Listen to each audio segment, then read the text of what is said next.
Halo teman-teman, selamat datang di Cerita Putri. Hari ini, kita akan lanjutkan membahas part 4 atau part akhir alur drama Korea, Marry My Husband. Ji Hyuk akhirnya sadar. Ji-won merawat Ji Hyuk setelah dia sadar dari koma. Mereka berbagi momen emosional, dan Ji Hyuk berterima kasih kepada Ji-won atas perhatiannya.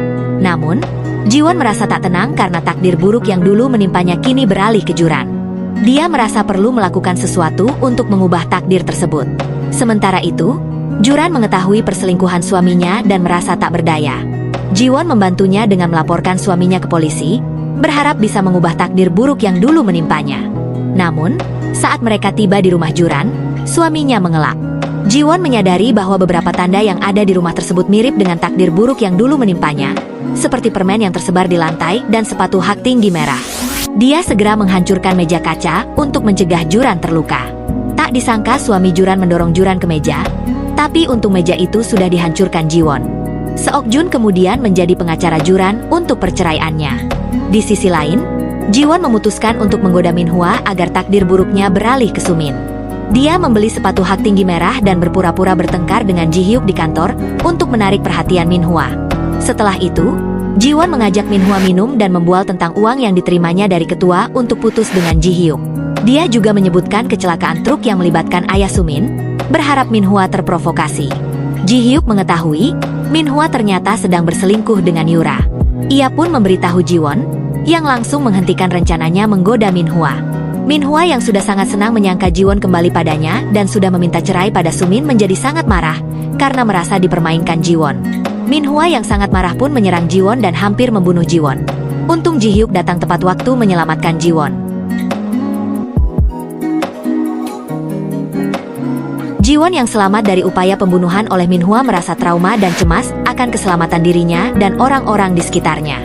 Ji Hyuk terus mendukungnya, dan mereka semakin dekat satu sama lain. Rencana mereka kemudian adalah menjebak Min-hwa agar ketahuan selingkuh. Di sisi lain, En-ho kehilangan pekerjaannya karena Yura. Tapi untungnya Hu-yeon berhasil menjadikan En-ho brand ambassador Milk Kit yang sedang dikerjakan Ji-won dan timnya. Ji Hyuk mulai mendekati Sumin dan mengatakan Ji-won selingkuh dengan Min-hwa. Ji Hyuk meminta bantuan Sumin agar Ji-won kembali padanya. Sumin yang mendengar Ji Hyuk masih menginginkan Ji-won padahal selingkuh sangat marah. Karena Ji-won sangat beruntung tak seperti dirinya. Sumin sudah masuk jebakan. Kini Min-hwa resmi dikeluarkan dari kantornya karena menyerang Ji-won. Min-hwa yang sangat frustasi dan kesulitan keuangan menemukan tabungan Sumin yang sangat banyak. Ia pun menguras semua.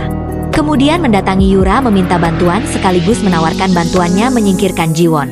Ji Hyuk yang mendapat informasi dari bawahan Yura bahwa Yura dan Min-hwa sedang berduaan di kamar hotel, segera menghubungi Sumin dan mengatakan Min-hwa dan Ji-won sedang di kamar hotel. Sumin yang marah segera datang ke hotel yang disebut dan berhasil memergoki Min-hwa selingkuh. Tapi ia kaget karena selingkuhannya bukan Ji-won tapi Yura. Sumin merasa dikhianati dan marah. Sumin mengambil foto mereka berdua dan akan melaporkannya ke polisi. Tapi tindakannya dicegah oleh asisten Yura yang membuatnya tak sadarkan diri.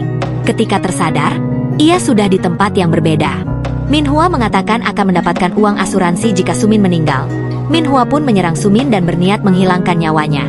Tapi Sumin bisa melawan dan berakhir Min-hwa lah yang kehilangan nyawanya. Sumin melarikan diri. Yura dimintai keterangan atas kematian Min-hwa tapi ia bisa lolos karena kekeuasaannya dan kurangnya bukti. Tapi Ji Hyuk berhasil memasukkan Yura lagi ke ruang interogasi karena ayah Sumin dan ibu Ji-won ditangkap. Juran sembuh dari kankernya karena cepat ditangani dan ia juga telah bercerai dari suaminya. En-ho dan Hu-yeon menjalin hubungan. Hubungan Ji-won dan Ji Hyuk pun telah mendapat restu dari kakek Ji Hyuk. Tapi Sumin belum ditangkap. Ji-won dan Ji Hyuk tahu Sumin akan datang karena mereka mendapat informasi. Sumin terlihat membeli pengencer cat, yang pastinya ia akan menyebabkan kebakaran dan sepertinya di apartemen Ji-won. Mereka pun bersiap menghadapi Sumin. Sumin datang ke apartemen Ji-won dan menyerangnya.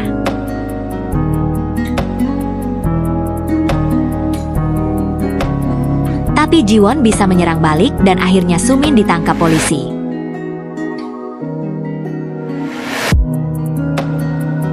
Yura dibebaskan, tapi ia sudah tak mendapatkan dukungan dari siapapun. Kejahatannya sudah terbongkar. Dalam keadaan emosi, ia mengendarai mobilnya dengan sangat kencang.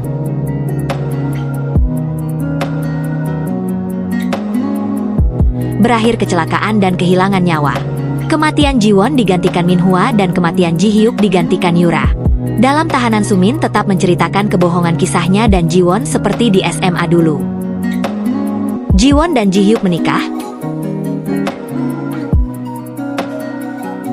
Mereka dikaruniai sepasang bayi anak laki-laki kembar dan seorang bayi perempuan.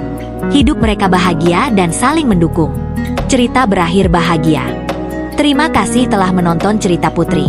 Jangan lupa untuk like, subscribe, dan nyalakan lonceng notifikasi agar tidak ketinggalan cerita seru berikutnya.